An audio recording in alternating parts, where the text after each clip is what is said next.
नमस्कार, अपन समाचारमा स्वागत छ। सुरु गरौँ राष्ट्रिय सभाको उपनिर्वाचन प्रसङ्गबाट। बागमती प्रदेशको राष्ट्रिय सभा सदस्य उपनिर्वाचनका लागि 3 जनाले उम्मेदवारी दर्ता गराएका छन्।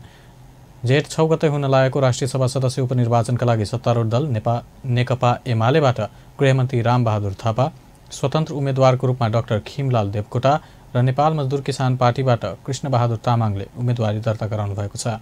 नेकपा एमालेका डाक्टर देवकोटाले स्वतन्त्र उम्मेदवारी दर्ता गराउनु भएको हो। प्रदेश निर्वाचन कार्यालय हेटौडामा रहेको राष्ट्रिय सभा सदस्य उपनिर्वाचन अधिकृतको कार्यालयमा पुगी उहाँहरूले उम्मेदवारी दर्ता गराउनु भएको छ।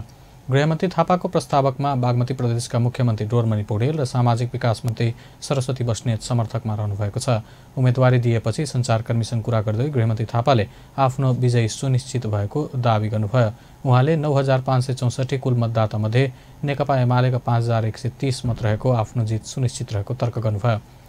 स्वतन्त्र उम्मेदवारी दर्ता गराएका नेकपा एमालेका नेता एवं बागमती प्रदेशका नीति तथा योजना आयोगका पूर्व उपाध्यक्ष खिमलाल देवकोटाले आफू स्वतन्त्र उम्मेदवार भएकाले नेपाली कङ्ग्रेस, नेकपा माओवादी केन्द्र, जनता समाजवादी पार्टी, नेकपा एमालेको माधव नेपाल समूहको समर्थन रहेको दावी गर्नुभयो। देवकोटाको प्रस्तावकमा नेकपा माओवादी केन्द्र बागमती प्रदेशका संसदीय दलका नेता शालिकराम जमकट्टेल र समर्थकमा नेपाली कङ्ग्रेसका बागमती प्रदेश संसदीय दलकी प्रमुख सचेतक राधा घले रहनु भएको छ। त्यस्तै राष्ट्रिय सभा सदस्य उपनिर्वाचनमा नेपाल मजदुर किसान पार्टीले पनि छुट्टै उम्मेदवारी दिएको छ। नेमकिपाका उम्मेदवार कृष्णबहादुर तामाङको प्रस्तावकमा बागमती प्रदेश सभा सदस्य सुरेन्द्रराज गोसाई र समर्थकमा सृजना सैजु हुनुहुन्छ।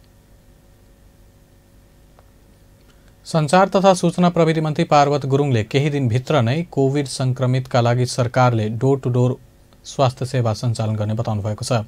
6औं पत्रकारिता दिवस 2078 को अवसरमा शुक्रबार सञ्चार तथा सूचना प्रविधि मन्त्रालयमा आयोजित कार्यक्रममा सरकारका प्रवक्ता समेत रहेका मन्त्री गुरुङले आफन्त नभएका र सबै परिवार कोभिडबाट संक्रमित भएका परिवारलाई स्वास्थ्य सेवा दिन स्वास्थ्य सेवा सञ्चालन गर्ने बताउनुभयो। उहाँले कसैलाई पनि कुनै खाद्य पदार्थको अभाव हुन नदिने गरी स्वास्थ्य जस्तै तरकारी लगायत अत्यावश्यक खाद्य पदार्थको पनि डोर टु डोर सेवा सञ्चालन गर्ने विश्वास व्यक्त गर्नुभयो।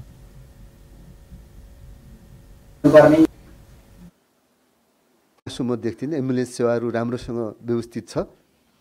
अर्को कुरो एउटा व्यवस्थित गर्नुपर्ने काम भनेको हामी के देख्छौँ भने हाम्रो डेडिकेटेड एउटा अहिले कतिपय घरमा बिरामी छ, हस्पिटल जान सकिँदैन, आफन्त छैन, कहीँ त्यस्तो स्थिति छ भने औषधि जो आफन्तहरू छैनन् सबै कोभिडबाट कन्ट्याक्ट ट्रेसिङमा छ, सब आइसोलेसनमा छन् भने हामी एउटा डेडिकेटेड एउटा चाहिँ डोर टु डोर सेवा दिने एउटा गाडी, एउटा चाहिँ मेडिकल टिम सहितको गाडी चाहिँ दौडने छ, जसले यो त्यो सर्भिस दिनेछ, जसले चाहिँ सबैले त्यो खालको डोर टु डोर सर्भिस भनेर हामीले त्यो खालको एउटा टिम बनेछ र त्यो नेपाल रेड क्रसले त्यसको चाहिँ संयोजन गर्नेछ भन्ने कुरोमा पनि मैले अस्ति नेपाल रेड क्रसको अध्यक्ष र टिमलाई पनि उहाँले महामारीको समयमा सञ्चार गृहलाई भय र त्रास फैलाउने काम नगर्न सुझाव दिनुभयो। मान्छेहरूलाई त्रसित र निराश बनाउने किसिमका समाचार सम्प्रेषण हुने गरेको भन्दै छिटै नै मन्त्रालयले सञ्चार गृहलाई गाइडलाइन्स बनाएर परिपत्र तयार गर्ने बताउनुभयो।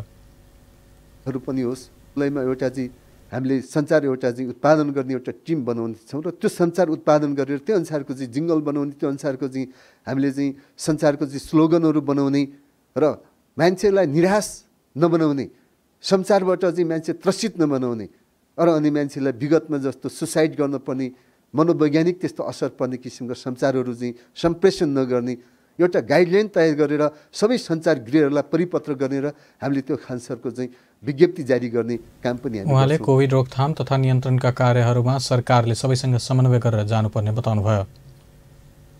सुदूरपश्चिम प्रदेश सरकारले प्रदेशमा रहेका 6 जिल्ला अस्पताललाई 80 लाखका दरले रकम प्रदान गरेको छ। पहाडी जिल्ला डोटी, अछाम, बाजुरा, बाझाङ, बैतडी र दार्चुला गरी प्रति अस्पताललाई अक्सिजन प्लान्ट स्थापना गर्नका लागि 80 लाखका दरले रकम प्रदान गरेको छ। प्रदेशका 6 जिल्ला अस्पताललाई अक्सिजन प्लान्ट स्थापना गरी सञ्चालनमा ल्याउन उक्त रकम प्रदान गरिएको सामाजिक विकास मन्त्रालयले जनाएको छ। सामाजिक विकास मन्त्रालयले उक्त रकम जिल्ला अस्पताल पठाएको जानकारी दिएको छ। ललितपुरको अल्का अस्पतालले अक्सिजन आपूर्ति सहज बनाइदिन सरकारसँग माग गरेको छ। कोभिडका बिरामीहरूको उपचारका लागि अक्सिजनको अभाव हुन थालेपछि अस्पतालले शुक्रबार विज्ञप्ति जारी गरी अक्सिजन आपूर्ति सहज बनाइदिन माग गरेको छ। अस्पतालद्वारा जारी विज्ञप्तिमा कोभिडका बिरामीहरूको उपचारमा समस्या देखिन सुरु भएको उल्लेख गरिएको छ। अहिले दैनिक 150वटा सिलिन्डर आवश्यक भएको तर 46वटा भने अल्का अस्पतालले आन्तरिक उत्पादनबाट व्यवस्था मिलाउँदै आइरहेको जनाएको छ। संघीय संसद सचिवालयमा कार्यरत कानुन उपसचिव कृष्ण खनालको कोरोना संक्रमणबाट निधन भएको छ। तनहुँ घर भएका 50 वर्षीय उपसचिवको शुक्रबार बिहान शहीद मेमोरियल अस्पताल कलङ्कीमा निधन भएको पारिवारिक स्रोतले जनाएको छ। उनको 22 गते स्वाब सङ्कलन गर्दा कोरोना संक्रमण पुष्टि भएको थियो। केही समय अगाडि उनको पथरीको अपरेसन समेत गरिएको थियो। हवस् त, अपन न्युज अहिलेलाई यति नै। अपन टेलिभिजन हेर्दै रहनुहोला। नमस्कार।